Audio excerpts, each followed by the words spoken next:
E já estamos de volta com o nosso programa Vida e Saúde. É muito bom, muito obrigado pelo carinho, pela sua sintonia, pela sua preferência de estar conosco hoje, acompanhando e assistindo o Vida e Saúde. O assunto de hoje é muito bom, gente. Enxaqueca, não é bom sentir, mas é bom falar e receber as informações. Por isso que trouxemos um grande especialista, o Dr. Paulo Afonso, médico neurologista, que está aqui hoje para tirar a minha e as suas dúvidas sobre esse assunto. Doutor, muita gente perguntando, vamos lá para Castanhal, no Pará. É a nossa amiga Ana Maria Lira dos Santos. Dona Ana Maria, Deus abençoe a senhora, viu, querida? Ela gostaria de saber se dormir com dor de cabeça e acordar com dores de cabeça, pode acontecer alguma coisa, algum risco mais grave? Ela tem enxaqueca e não toma remédio controlado. Deve continuar só com os analgésicos? Então, dormir com e acordar com e em relação aos analgésicos. Ana Maria, doutor. Dona Ana, em relação à sua dor de cabeça, isso é uma questão que vem muito para a gente sobre... As pessoas tendem a achar que há uma gravidade maior de se dormir com a dor e acordar com a dor ou acordar no meio da noite com a dor. Na maioria das vezes, isso não quer dizer um sinal de gravidade. Okay. Né? Tem até uma dor de cabeça específica, quando a gente não acha nenhuma outra causa, que é uma dor de cabeça que só dá nesse cenário, acordando a pessoa, que chama cefaleia hípnica, mas isso é uma minoria, tá?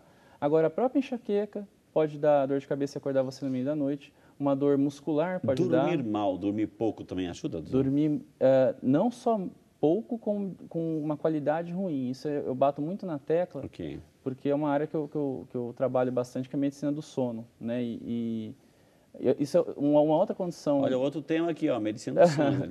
Uma outra condição bastante associada com dor de cabeça, que é também muito pouco diagnosticada, talvez menos que a enxaqueca, é a apneia do sono. Já deve ter sido abordada aqui nesse programa. E as pessoas que têm uma baixa oxigenação à noite, né, causada pela apneia, também podem acordar com dor de cabeça e ser simplesmente isso. A questão dela, da Dona Maria, é complexa, tem que ser avaliada por um especialista, né?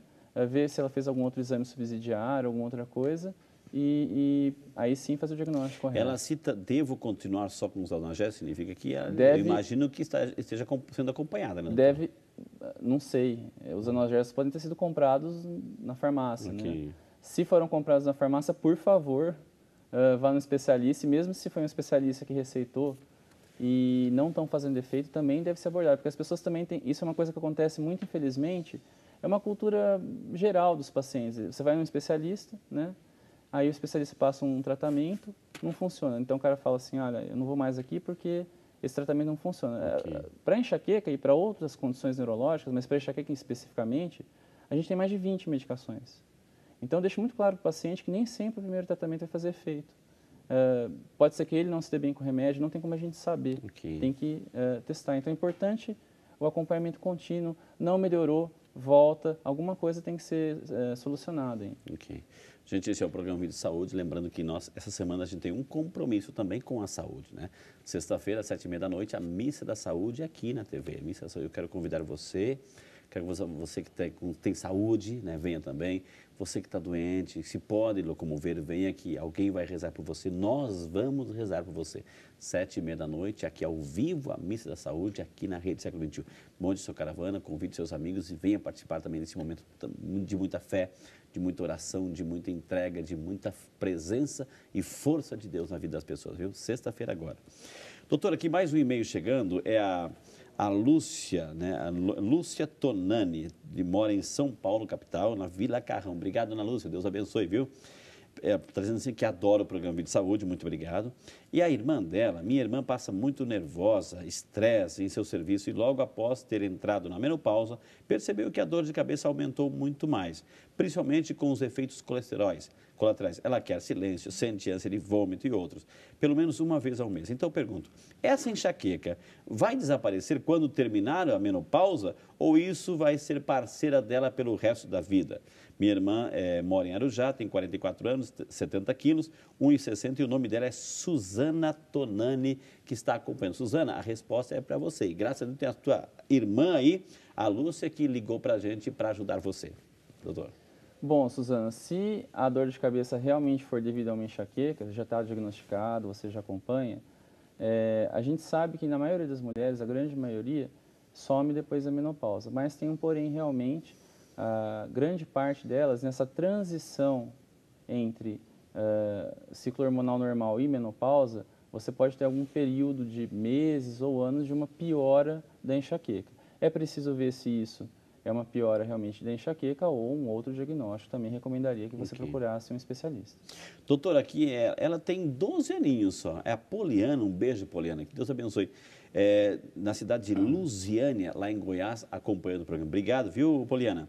Ela, com 12 anos, tem muitas dores de cabeça, já foi ao hospital várias vezes, a dor de cabeça provoca vômito, já fiz exames, deu normal, agora estou com dor de cabeça em minha cabeça. O que pode ser? Então, adolescente, criança, também pode ter quadros de enxaqueca, nesse caso é a Poliana, doutor? Tem, é muito comum, e o fato de ser mulher facilita o diagnóstico. Por quê, doutor? Se bem que isso tem um porém, né? Só para explicar, deixar claro.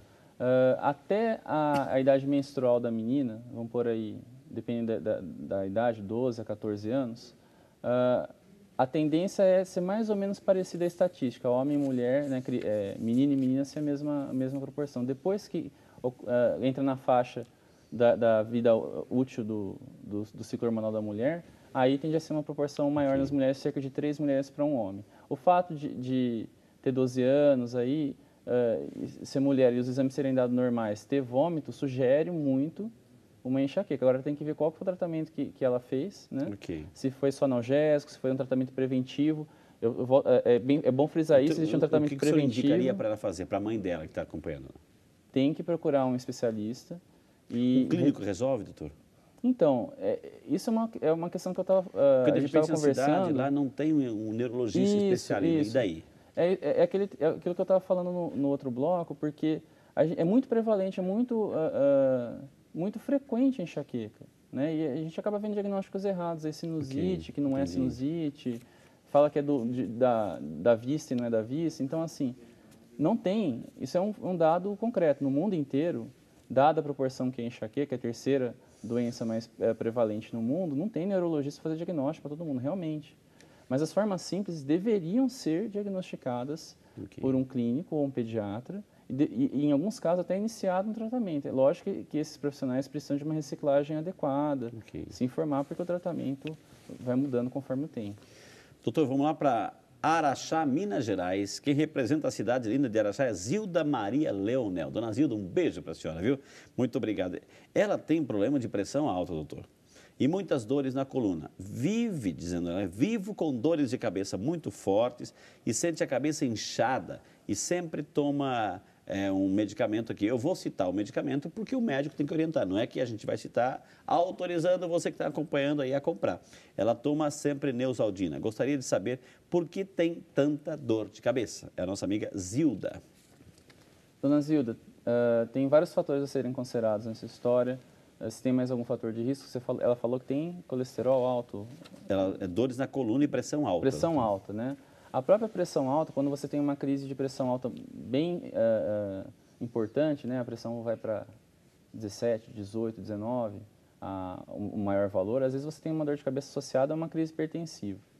Se não for isso, se a pressão estiver controlada com medicações, pode ser uma dor de diversas origens. Até um ponto interessante que ela mencionou, que também é uma outra dor muito frequentemente não diagnosticada, que poderia ser tratada e dar um alívio para o paciente, a dor de cabeça relacionada à coluna, que a gente chama de cefaleia cervicogênica. Ela é uma dor que normalmente vem em pessoas mais velhas, mas pode eventualmente vir em pessoas mais novas de acordo com postura errada, hábitos errados, até uma atividade física mal orientada. E normalmente é uma dor que pega mais na região posterior, se espalha às vezes um pouco para ombro, um pouco para a parte posterior da cabeça. De novo, o diagnóstico é feito por um especialista, então tem que ser procurar um especialista, um ortopedista talvez para ver a coluna, um próprio neurologista pode dar uma opinião e com certeza o neurologista pode dar uma opinião na sua dor de cabeça, visto que você tem fatores de risco e outras comorbidades. Ô, doutor Paulo, o que uma pessoa que tem enxaqueca, diagnosticado já, ela não pode comer? O que ela tem que evitar, doutor, em termos de alimentação? Essa é uma coisa até engraçada que vem no consultório, porque as pessoas às vezes vêm com uma ideia que eu falo brincando que se elas forem seguir à risca todos os conselhos, elas vão se alimentar de vento. Né? Ou vão fazer fotossíntese, porque não tem, não tem um jeito de você padronizar uma dieta. Isso é uma coisa muito errada. Então, você ouve falar que que a vizinha tem tem enxaqueca porque tomou vinho. Aí você vai cortar o vinho sem nem saber se você tem esse problema.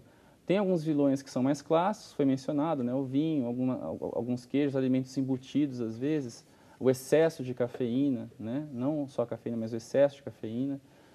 Mas não existe uma dieta padrão, então o paciente tem que ser nessa hora, ele tem que fazer uma pesquisa muito boa dos seus hábitos. Ele tem que anotar tudo que ele comeu, ver se passou mal no dia seguinte. Diversos tipos de alimentos, às vezes é o mesmo alimento, mas troca a marca, uma marca passa mal, outra não. Eu falo para eles, assim, quando eles falam sobre isso, que o que eles me falarem que eles passam mal, eu acredito porque é muito particular. Então eles deveriam, assim, não limitar de cara, mas ir cortando à medida que, notadamente, cause um mal para eles. E esse caso aqui, doutor, vamos ajudar o seu João Fortunato da Silva. Obrigado, seu João, pela participação, ele que é de Santo André. Calma, seu João, calma que pelo menos vai ter uma boa resposta aqui. Ele falou, já me cansei de médicos, Frei. Antes de iniciar minha dor de cabeça, fico com visão distorcida, sinto um arame na minha visão, tenho que ir para o escuro, tomo Neosaldina e não passa. Comecei a fazer hoje acupuntura, esse tratamento é bom? O que devo fazer? Qual a melhor forma? Evito café, chocolate, alimentos gordurosos? O que devo fazer? O que devo evitar? Esse remédio é suficiente? A Neosaldina, no caso, e quando passa, fica dolorida a minha cabeça. Por favor, me ajudem, diz assim o nosso amigo João Fortunato. Doutor. E daí, nesse quadro? Bom, João, cai um pouco na mesma pergunta anterior. Em relação à alimentação, é muito particular. Excesso de algumas coisas devem ser evitadas, né? Então, excesso de cafeína, excesso de álcool, né? O tabagismo é, de certa forma, danoso, então deveria, não sei se é seu caso, mas deveria ser cessado. A sua dor de cabeça tem algumas características que lembram uma enxaqueca, mas que tem que ser feito um diagnóstico adequado num consultório. Então, antes de você continuar com o esquema de analgésicos por conta, é melhor que você procure um profissional e, às vezes, mude o esquema de tratamento, faça algum outro exame clínico. Ele falou que se cansou de médicos, de repente, indo mais especializado, né, doutor? Talvez, né? Assim, a gente tem uma empatia natural. Às vezes você vai num consultório, a tratativa médico-paciente não é a melhor de uma das partes, você pode procurar um outro profissional, pedir uma segunda opinião. Claro. Mas é importante que não desista, porque mesmo que seja para você fazer um tratamento alternativo, uma acupuntura, o médico alopata deveria estar ciente do seu caso e acompanhando, monitorando de perto, porque quando for o momento, se for o momento de sugerir uma mudança no curso das coisas, é melhor que parta de um profissional e não da intuição dele. Considerando também que a pessoa que nervosa, o estresse, a pressão do dia, a correria do dia, ela fica também com um grau de irritabilidade muito aguçado, então vai se prejudicando cada vez mais, né? O estresse é um fator muito importante, com certeza está relacionado a uma piora de praticamente qualquer tipo de dor de cabeça, não só enxaqueca, como todas as que a gente mencionou. E tem até um fator curioso, um dado que eu estava revendo esses dias, um estudo recente, que quanto mais engajado você está na atividade laboral, normalmente maior a chance de você ter enxaqueca. Então, eles estavam comparando mais ou menos que a chance de você ter dor de cabeça se você for empregado, no emprego fixo, né, trabalhando todos os dias. Bater cartão todo dia? Tem um fator de estresse que você acaba tendo o dobro de chance de ter enxaqueca do que pessoas que estão ou desempregadas ou pessoas que trabalham no ambiente doméstico, por exemplo, uma dona de casa, ou uma pessoa que já se aposentou. Então, comprovadamente... Pressão do ambiente, a pressão do trabalho, tem a pressão do trabalho e tem outros fatores associados, né? Doutor, o programa segue. Olá, Frei, parabéns pelo programa. Olá, doutor Paulo. Eu gostaria de saber se aneurisma de carótida direita cerebral provoca dor de cabeça. Agradeço pela informação. Nossa amiga Núbia Rodrigues que mandou a sua pergunta. Núbia, eu até vou perguntar aqui o que é um aneurisma de carótida direita cerebral. Então, e se tudo isso provoca dor de cabeça, doutor? É a Núbia. Núbia pode provocar. O aneurisma é nada mais do que um vaso, né? No caso uma artéria, é um tipo de vaso que leva sangue para o cérebro. Ele começa a inchar, né? Ele era para ser um tubo estreito, ele começa a assumir uma forma mais ou menos de um balão, uma bola, e esse crescimento dele favorece a chance de romper. Agora, mesmo sem romper, às vezes por ele crescer, ele acaba comprimindo alguma estrutura e essa estrutura pode causar dor sim. Então tem a dor de cabeça do aneurisma, tanto o que teve complicações que estourou, como às vezes não estourou, mas está causando dor de cabeça. Vamos lá para a cidade de Jaú. Quero aproveitar e mandar um grande abraço ao doutor Baraúna, sempre acompanha o programa. Um abraço para a família maravilhosa que tem, viu? É a Maria Zelinda Cote Galvani. Deus abençoe, dona Maria. Deus abençoe a senhora e a sua família de Jaú. Conheço muito bem a sua cidade. Já rezei missa lá, já visitei o Hospital Amaral Carvalho. Um grande abraço para toda essa população maravilhosa daí, viu? Seu neto tem muitas dores de cabeça na parte de trás da nuca. Ele passou por um médico e foi informado que seria por causa da coluna. Gostaria de saber se seria isso mesmo, coluna da dor de cabeça, doutor? Pergunta a nossa amiga Maria Zelinda. Dona Maria, sim, pode dar. Entra naquela condição que eu mencionei, chamada cefaleia cervicogênica, uma dor de cabeça relacionada a uma compressão, normalmente, nos nervos que saem da coluna na altura do pescoço. E isso, normalmente, em pacientes de mais idade, tem causas degenerativas da própria coluna, uma hérnia, um bico de papagaio. Mas em pessoas mais novas que não tiveram ainda essa degeneração, pode ser simplesmente por um problema muscular, uma postura errada, uma atividade física errada. Então, se o médico deu esse diagnóstico, ele deveria rever todos os passos, todas as práticas dele e tentar aliviar, porque com certeza deve ter algum fator de tensão muscular nessa área posterior do pescoço. Vamos lá para Pato Branco, no Paraná. Pato Branco, representado aí pela nossa amiga Tânia. Obrigado, Tânia. Minha filha tem 19 anos e tem dores de cabeça umas 4 vezes por semana. Já fomos ao médico, o diagnóstico foi por causa da ansiedade.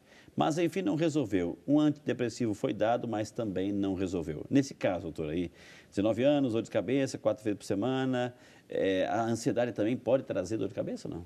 É a Tânia. Pode. A ansiedade pode, mas não diretamente. Não tem nenhum mecanismo que você ficou ansioso, a ansiedade mexe na cabeça. O que acaba acontecendo é que a ansiedade, ou ela vai piorar uma dor de cabeça que você já tinha, por exemplo, pode ser que a sua filha tenha uma enxaqueca, está na idade, né, de frequência alta de enxaqueca, e o estresse está piorando a enxaqueca, como às vezes o estresse causa tensão muscular e causa uma dor de cabeça que a gente chama de cefaleia tensional, que é aquela que eu falei, que é até mais frequente que a enxaqueca, né, é a dor de cabeça mais frequente do mundial, e tanto um quanto outro diagnóstico podem ser tratados. Às vezes, o antidepressivo tem até uma ação na dor também, então ele não tem só a função de controlar a ansiedade, mas também de controlar a dor. Pode ser que esse antidepressivo tenha que ser revisto, a dose pode ser que tenha que aumentar essa dose, pode ser que tenha que trocar, tem que fazer uma reavaliação se não melhorou.